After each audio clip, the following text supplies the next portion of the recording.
धरने का इंतजाम कैसा रहा, धरना कैसा रहा आपकी नज़र में? बहरहाल वक्फ बिल की वापसी के लिए ये एक इब्तिदाई एहतजाज था। बिल की वापसी तक जिद्दोजहद जारी है। कुछ मुनाफिकीन इस मूवमेंट में आ गए हैं। इंशाअल्लाह सही वक्त पर सही बात की जाएगी। आगे करेंगे आप? अभी तो हम बैठेंगे, बैठकर तय करेंगे। साहब वजह क्या है साहब, आपको जो परमिशन नहीं मिलने की? बोला ना, कुछ मुनाफिकीन ने मुनाफिकाना हरकत की है और पर्सनल लॉ बोर्ड ने जो कहा कि इस एहतजाज से उसका ताल्लुक़ नहीं है, ये इंतहाई नाकाबिले माफ़ी जुर्म है। जिन्होंने भी कहा, मैं पूरे पर्सनल लॉ बोर्ड को नहीं कहूँगा, इंतहाई मोतबर इदारा हमारा है वो, और हमारे अकाबरीन ने उसको बड़ी मेहनत और मशक्क़तों से कायम किया और उसका एक वक़ार मुल्क में बनाए रखा। लेकिन ये जो लोग आए हैं, सियासी पॉकेट पर्सनल लॉ बोर्ड को बनाना चाह रहे हैं, वो हम बनने नहीं देंगे। साहब अब तो मिल गया, आगे मिलने का परमिशन आपको? फिर अब देखिए, नहीं मिलेगा तो फिर लड़ाई तो लड़ेंगे ना। आवाम से क्या कहना चाह रहे हैं आप? आवाम से ये कह रहे हैं कि आप इस एहतजाज में पूरी ताकत के साथ खड़े रहिए, जो भी मरहले आएंगे उसका मुकाबला। अस्सलाम वालेकुम रहमतुल्लाहि व बरकातहू।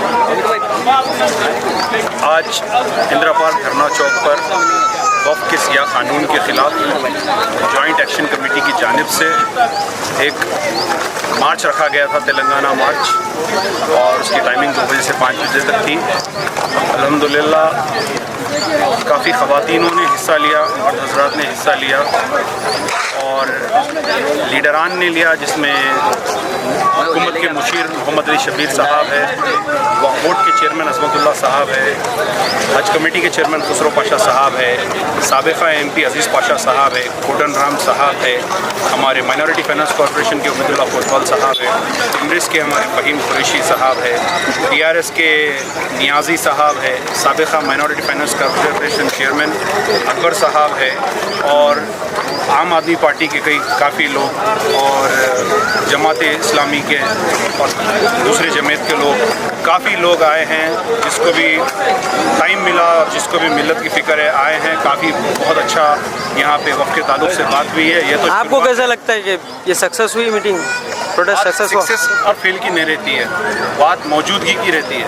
हम 313 रह के हज़ारों से लड़े सो कौम हैं, और ये बिल जो हमारे पे नाफिज किया गया है, हमारी नस्लों के लिए हमको लड़ना है। ये एक दिन की लड़ाई से ख़त्म नहीं होती है।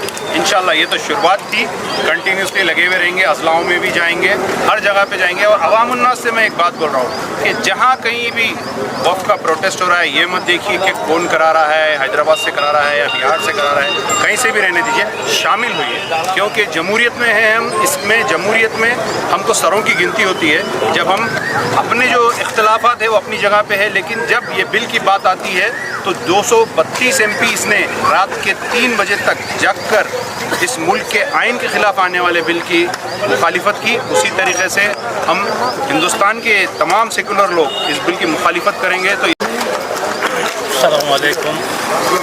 जो ये जॉइंट एक्शन कमेटी की तरफ से धरना चौक पे ये जो मुनज़्ज़म किया गया था ये धरना, उसमें काफ़ी कामयाब रहा, काफ़ी लोग रहे, बहुत हर पार्टी के लोग इसमें शरीक हुए, जिसमें आम आदमी पार्टी के प्रदेश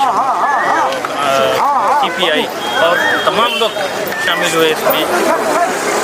गवर्नमेंट की तरफ से शबीर अली साहब, रहमतुल्लाह हुसैनी साहब, उबैदुल्लाह कोतवाल साहब, हनुमंतराव साहब और JAC के तमाम पार्टियां शामिल रहीं।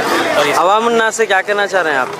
ये धरने को हम ये धरना ख़ास तौर पे गवर्नमेंट के अगेंस्ट को ये पैगाम देना चाह रहे हैं कि ये एक जो कानून बनाया गया उसको रोल बैक करेंगे और करना पड़ेगा। इसके लिए हम जो कुछ जद्दोजहद है वो करते रहेंगे इसके लिए, और जो चीज़ों के लिए हम बराबर इसके लिए मुसलसल जद्दोजहद करेंगे। के खिलाफ धरना चौक पर एक धरना था, जिसके अंदर हज़ारों लोगों ने शिरकत की। मोदी का जो काला कानून है جس کے اندر مسلمانوں کی مذہبی آزادی کو دبانے کی کوشش کی جا رہی ہے۔ پچھلے 10 سال سے کہیں پر ماب لنچنگ کے نام سے، تو کہیں پر گوشت کے نام سے، یعنی کھانے پینے پہ پابندی، چلنے پھرنے پہ پابندی۔ اس کے بعد آپ دیکھیے آخری میں ہمارے مذہبی اختیارات کو کیسا سلب کر لیا گیا، اس کے لیے قانون کی شکل میں لایا گیا ہے، جس کے اندر تمام جو وقف کی جائیداد ہے اس کو نقصان پہنچ سکتا ہے۔ جو کیسز پینڈنگ ہے گورنمنٹ ورسز وقف بورڈ، جیسے کہ میونسپل کارپوریشن ورسز وقف بورڈ، یہ تمام کیسز خاص طور پہ دلی کی جو زمین ہے، دلی میں جو ہزاروں ایکڑ کئی انسٹیٹیوشن جو ہے وقف کے تحت ہے، اس کو کھینچنے کے لیے یہ قانون لایا گیا ہے، اور اس کی ہم سب سے سب مذمت کرتے ہیں۔ انشاءاللہ تعالیٰ سپریم کورٹ میں بھی ہمیں راحت ملے گی۔ سپریم کورٹ سے امید ہے کہ یہ جو قانون ہے اس کا ایک صحیح فیصلہ دے، تاکہ ہندوستان میں سب کو مذہبی اختیارات سب کو یکساں ہیں، اسی طریقے سے ہم جو ہے ہمارے مذہبی جو بھی رسومات ہیں، جیسا کہ نماز روزہ سے لے کر درگاہ اور عاشقانہ ہیں، سب محفوظ رہے۔ اسی لیے اس قسم کے دھرنے کیے جاتے ہیں۔ جب تک یہ بل واپس نہیں لے جائے گا، اسی طریقے سے دھرنے آگے بھی کیے جائیں گے۔